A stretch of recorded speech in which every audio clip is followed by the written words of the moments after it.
So a little birdie told me that Frederick Leopold Fazbarrington III is getting a sequel to a splendid moving picture show. So I've decided to do a FNaF World challenge to coincide with the movie's release. You see, in FNaF World, a good chunk of the roster is made up of characters originating from FNaF 2. You've got the toy animatronics, the wizards, and all the oddballs in between. So then I got to thinking, could I complete a FNaF World Nuzlocke while only using characters originating from FNaF 2? I mean, this may be the hardest Nuzlocke I've ever attempted, limiting our pool of 48 characters down to only 16, and I may be on an insane Nuzlocke losing streak, but I'm hopeful I can finally break this cycle and beat the game. Now, there are only 3 rules to this challenge. The first being that I can only use the 16 characters who originated in FNaF 2, and if one dies, they are permanently dead. I know Purple Guy also originates from FNaF 2, but he's fittingly too good at killing, so I banned him to give some extra challenge. Secondly, the move gift boxes are banned, so we can't revive any teammates. And finally, we must defeat Scott at the end of the game. Oh, and I'll also be playing on the base FNaF World with a quality of life mod instead of FNaF World Refresh, just to make things harder. I've come to learn that the phrase FNaF World Refresh Challenge is actually just an oxymoron, as that game isn't very hard. With only 16 characters at my disposal though, this challenge forced me to create some of the weirdest team compositions FNaF World has ever seen, complete a challenge within a challenge, but most of all, I learned the true beauty of a found family. This is the FNaF World Nuzlocke with FNaF 2 characters only. But before we begin, I have a little disclaimer.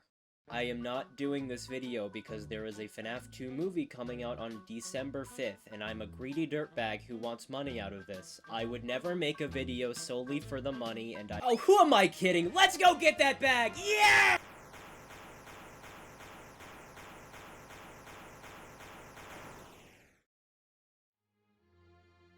Oh. Maybe the bag won't be so easy to get.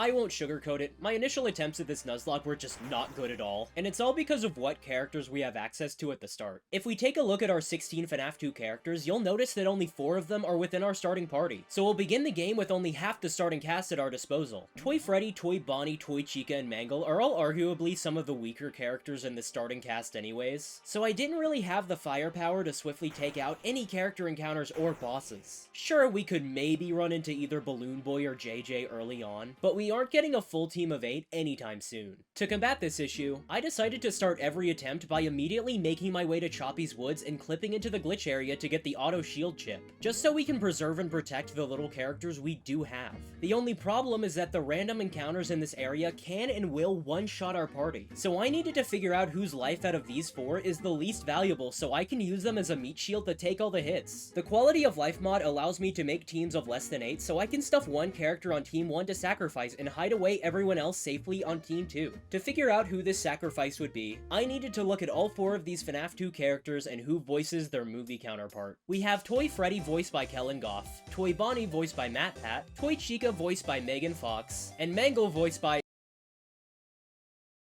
Okay, so we're gonna kill Mangle. After a lucky attempt making my way to the auto shield chip and grabbing it with no encounters, I made my way back. But unfortunately, I got into a battle and Mangle swiftly fulfilled their duties as our sacrifice for the greater good. I believe this death would be something akin to how the Aztecs in ancient times sacrificed their babies for good fortune, but instead of any luck, I just got more death. You see, I was able to run away after this death and make it out of the glitch area, purchase a B-Bite, and even unlock our next FNaF 2 character, JJ. But once I got into the first boss, Auto Chipper, he kept chaining his jump scare ability over and over again for more than a minute straight, rendering my team completely frozen. I could only watch in horror as my team couldn't do anything and their HP started to drop. And after over a minute of continuous jump scares, both JJ and Toy Freddy met their end. I was able to close out the fight after this, but we're only around 3 battles in, and 3 characters have already died, including Toy Freddy! Kellen Goff's character from the movie is already dead, which means our only remaining characters currently are Toy Bonnie and Toy Chica, aka Matt Pat and Megan Fox, aka the Holy Gazingas duo. Holy Gazingas! Those are some big melons! You guys think Matt Pat's gonna do this in the movie? I may only have 2 characters remaining, but as I pushed onward, I learned how much of a power couple Matt Pat and Megan Fox would turn out to be, and how much of a found family they'd become.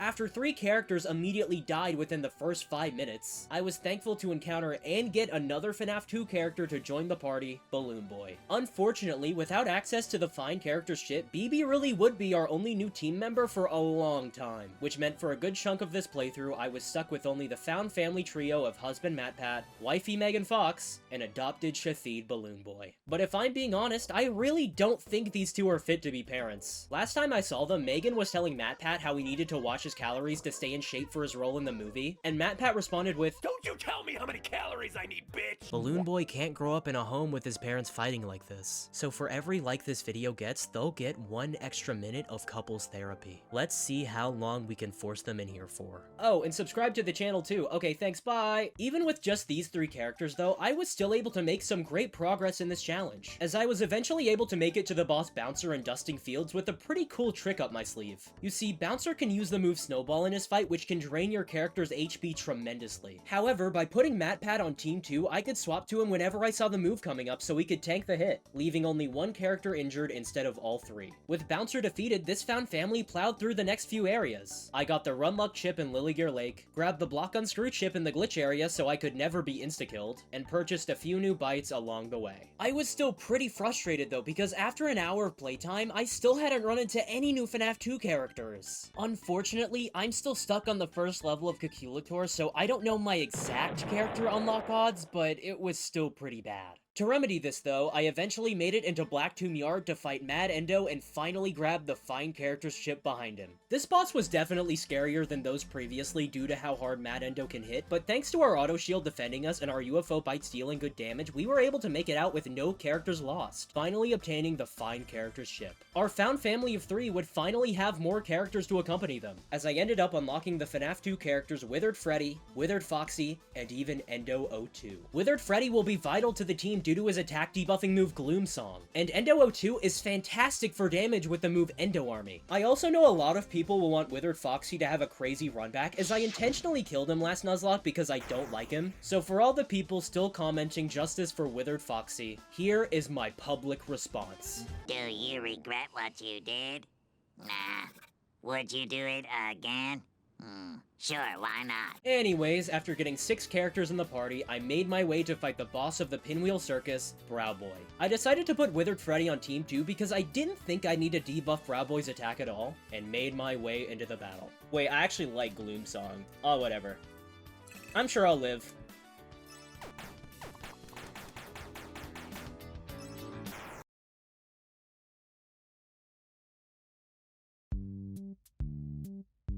Due to my utter stupidity, Matthew, MatPat, Toy Bonnie, Evil Dirtbag with the Chainsaw, the Human Condom Patrick died immediately upon entering the fight. 2 out of our 3 FNaF 2 movie stars characters have already died, and our found family of 3 has just lost its father figure. But to make things worse, now that Toy Bonnie is dead, I can't use my favorite clip anymore! Holy gazingas. After MatPat's death though, Brow Boy ended up using the move Balloons, and every single one fittingly decided to target our favorite Shathid Balloon Boy, leaving him at incredibly low HP. Although I was able to heal up BB to prevent another death in the family and close out the fight, MatPat's death painted a pretty scary picture for the road ahead. You see, not only is Withered Freddy our attack debuffer, he is our only attack debuffer. If he dies, I have no other characters that can lower enemy attack power. We need to keep him alive so nobody else meets the same fate as MatPat. Even with only 5 characters on my team though, I swiftly moved into the Pinwheel Funhouse and had a pretty easy fight with the area's boss, Bubba. He does have the move Jump Scare, which could have very easily led to another Toy Freddy incident, but I nabbed a block Jump Scare chip earlier in the playthrough, so he wasn't a problem at all. One more fight had been finished, and I was still feeling really confident with these 5 characters. So I immediately went to fight the next boss in my way,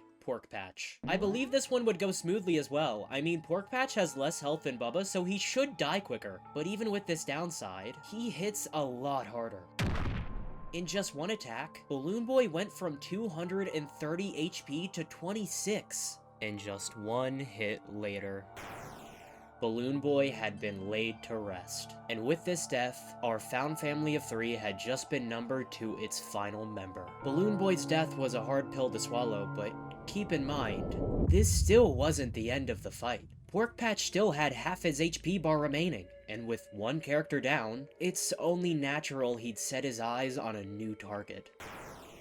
And I mean, why stop there? He may only have a sliver of health left at this point, but there's a perfectly good withered Foxy hiding away on Team 2 that's ripe for the picking. Thankfully, I was able to stop Pork Patch's rampage after this, but 3 characters had all died in this one single fight. And now that Withered Freddy was dead, we didn't have any characters that could debuff enemy attacks anymore. I now have to fight all 3 security switch bosses that can easily one-tap us, all with only 2 characters remaining. And if I'm being honest, I don't think they're taking it too well. Megan, we are so fucked. The odds are incredibly stacked against us, yes, but I think after all the loss she's experienced, I want Megan to keep going the full distance, no matter how hard it seems. It took a while, but eventually I came up with an angle that may just get us out of this horrible situation. We're gonna need to speedrun.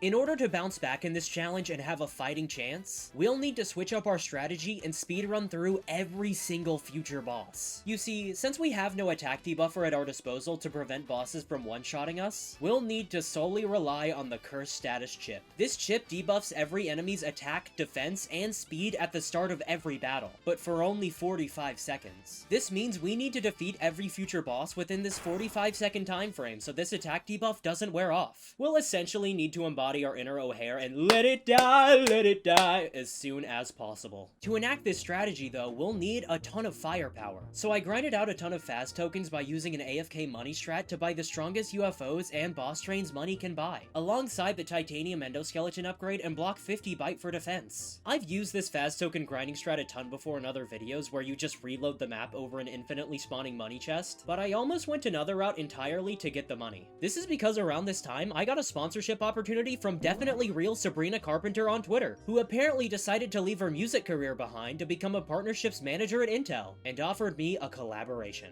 I didn't take the offer, but don't get me wrong, TheDapperWaffle loves women in STEM. After purchasing all the bytes I needed though, I also went around and unlocked the rest of the FNaF 2 characters I was missing. If we take a look at who's left, there are still 9 characters available for us to use, just barely enough for a full party. So I went around and unlocked all of them. Withered Bonnie, Withered Chica, Shadow Freddy, Marionette, Paper Pals, and Crying Child. All except for one. I don't know what RxQ's problem was, but I just could not find him anywhere in the Pinwheel Funhouse. To put into perspective my terrible luck, I ran into Spring Bonnie, the rarest character in the game, before I found RxQ. This may be accurate to his rare nature in FNaF 2, but I was incredibly bored. So I decided to tackle on a new challenge. That being, could I win a game of Clash Royale and unlock RxQ at the same time? It seemed like a stupid question, which, I mean, yeah, it was, I can't deny that. But with my abomination of a giant skeleton mortar deck, I was determined to make it happen. I started character grinding in FNaF World and loaded into a ladder match of Clash. But unfortunately, on both fronts, it really wasn't going too well at the start. In FNaF World, I got into a character encounter with the wrong animatronic.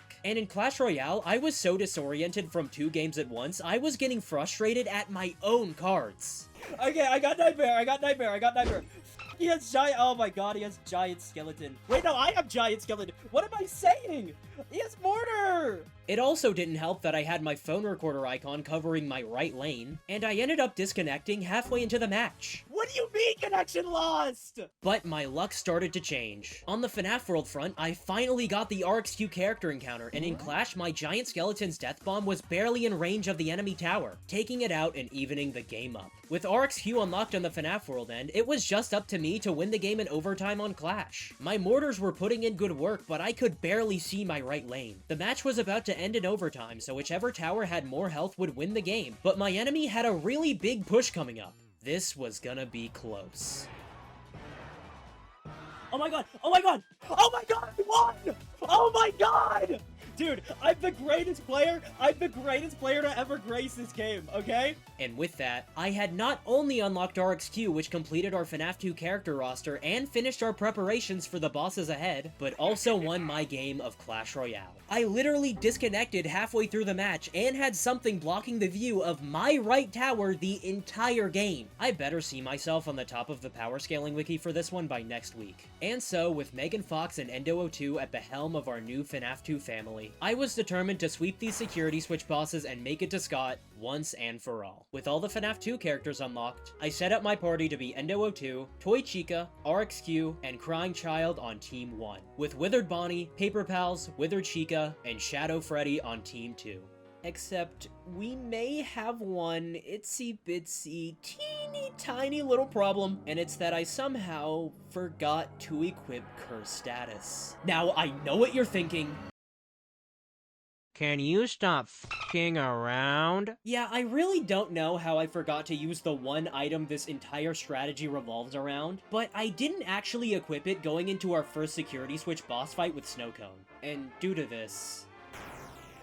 yeah, I kinda deserve this one, low-key. Shadow Freddy's death was an idiotic blunder, I know, but I decided to stop f***ing around and was able to finish out the fight with nobody else dying. And I still had the marionette in my back pocket to keep a full team of 8. After finally remembering the key component of the strategy I had spent hours building, I powered the first switch and went into battle with the other two Switch Guardians, Overclock and Supergoon. While the Supergoon fight wasn't anything crazy, as I was able to shred through his 20,000 HP right before a 45-second timer was up, Overclock had 30,000 HP, which proved to be simply too much health to shred through before our timer was up. We were still able to defeat him with no characters lost, but this fight taught me that if a boss has a ton of HP, we may not have the firepower to kill them in our allotted 45 seconds. With all the security switches activated though, all that's left now is to defeat the final two bosses, Security and Scott.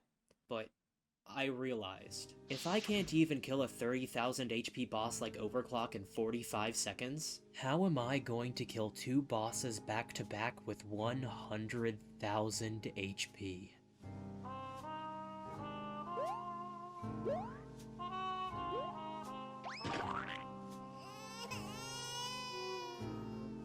I fear this may be a bad time to bring this up, but even though a lot of people know me as the FNaF World Nuzlocke guy, I've never actually won one before. Now, at the end of the day, I don't really care if I win or lose, because I much prefer having a fun storyline over anything, but I've always been so close to winning. Yet, I always tend to lose at the final two bosses, Security and Scott. These two are horribly unbalanced bosses when it comes to Nuzlocks. They do completely absurd amounts of damage per hit, and since they both have 100,000 HP, our speedrun strat of killing them in 45 seconds is nigh impossible. You're supposed to use gift boxes to revive teammates from the one-hit KOs, but since they're banned, we can't exactly do that. And it really doesn't help that our final team of 8 FNAF 2 characters aren't exactly the strongest. Defeating these two bosses may seem near impossible, but though my odds are bleak, I want to break my losing streak. Thankfully, there may be one method, one option to change my fate, and it all relies on one single character,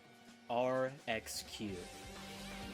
See, you can tell it's him now because I added his eyes and mouth. The plan is simple. If both Security and Scott can kill a party member with only a single attack, what if we just don't let them attack? You see, one of RXQ's moves is called Haunting, which can stun an enemy in place and prevent them from attacking. So, if I just spammed this move over and over, I could keep Security and Scott frozen for the entirety of their fights. Funnily enough, I only got this infinite stun locking idea because I thought back to how Toy Freddy died to the exact same thing in the auto chipper fight. I swear, even if he dies within the first 5 minutes, Toy Freddy somehow still finds himself as one of the most important characters in every single Nuzlocke. It's absurd. Anyways, with the plan in motion, I led Megan and the rest of the FNAF 2 crew into battle with Security.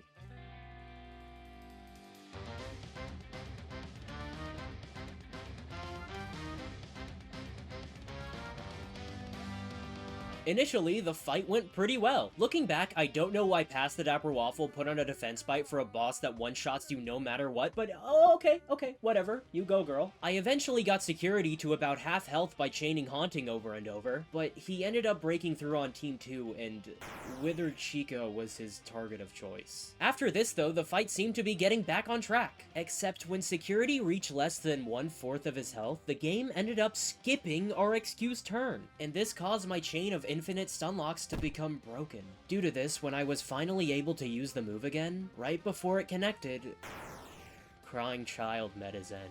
The fight was wrapped up after this, but we ended up having 2 more characters join the rest in the FNAF 2 character graveyard. Just 1 boss left, with only 6 characters left to do it. RXQ, Endo02, Withered Bonnie, Paper Pals, Marionette, and Megan Fox. I don't know how Megan has gone from a starting character to standing before the final boss, but I think your family would have been so proud.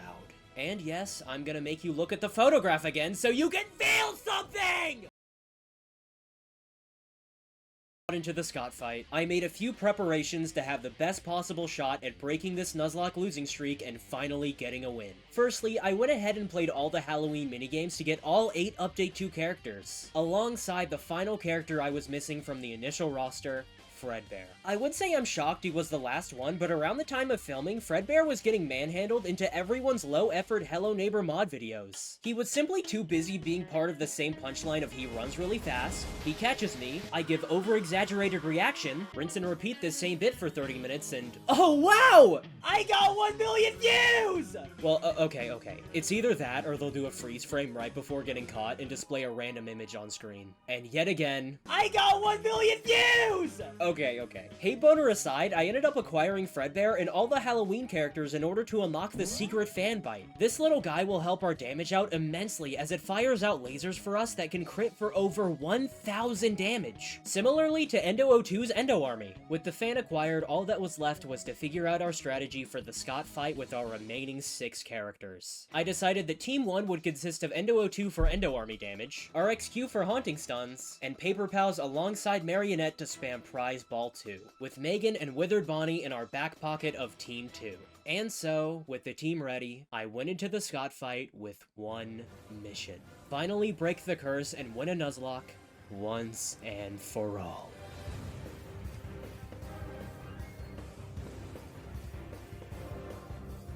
The final fight began, and I immediately started using RXQ to spam Haunting and stun Scott ASAP. Initially, the strategy worked beautifully, as Scott wasn't able to do anything, and the damage from Endo02's Endo Army alongside the fans started to pile up. I was a decent way into the fight, but eventually Scott was able to break through and sniped Marionette off the board. Thankfully, this death wasn't anyone too vital to the plan, but Scott soon rectified his mistake and took out Endo02, our main damage dealer. 4 characters now remained. RXQ and Paper Pals on Team 1, with Megan and Withered Bonnie tucked away on Team 2. I was hopeful that I could keep everyone alive at this point, but as it would turn out, one of these teams would have to become the ultimate sacrifice.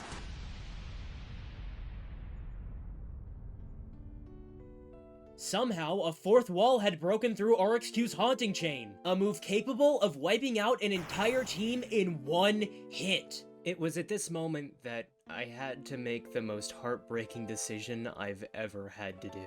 If Team 1 takes the hit, the run is over since we'll have no RXQ to spam haunting, so that only leaves one option. I didn't want to do it, but it had to be done. I willingly clicked the team swap button to bring Megan's team to the front, and I watched her die.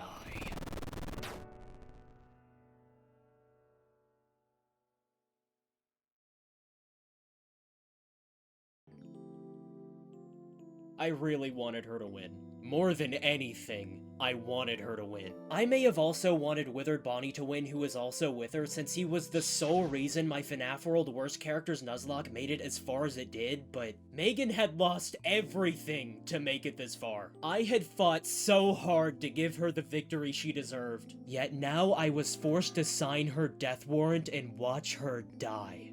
But as the 4th wall closed in and her life came to an end, I don't think Megan's final moments were ones of sadness. Maybe she didn't go the full distance. Maybe this wasn't the fate she had hoped for. But I still think her family would have been so proud of how far she came. And when the dust settled, they'd become a found family once more.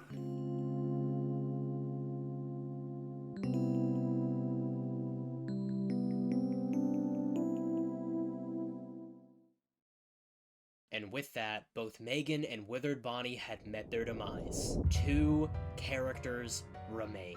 All I could hope for is that my fan, UFOs, and boss trains would be able to deal enough damage to defeat Scott before I got another team wipe. It seemed difficult with only 2 characters, but this actually may have worked out in our favor. With less characters to worry about, we can cycle back to Haunting and use it quicker than if we had a full team of 4. All I could hope for is that Scott wouldn't break through anymore and I could finally break the cycle. Finally end this losing streak that's plagued me for over a year. And to make every single death that has happened across all 4 Nuzlockes finally amount to something. Just a little further now. Just a little further. Just a little further. Just a little further!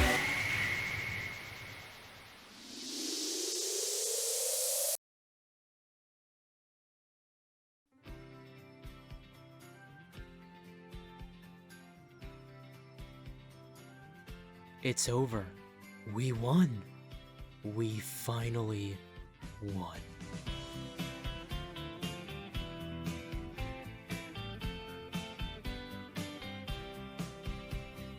And with that, my FNaF World Nuzlocke had finally come to a close. We may have had 14 characters die throughout the entire journey, however 2 were finally able to break the cycle and go the full distance. I really don't know how the winners ended up being a shadow and a collection of paper plates of all people, but I'm not complaining. I'm sure when these 2 finally meet their end, they'll be welcomed by a huge party from everyone else. For one very special character though, the celebration had already begun.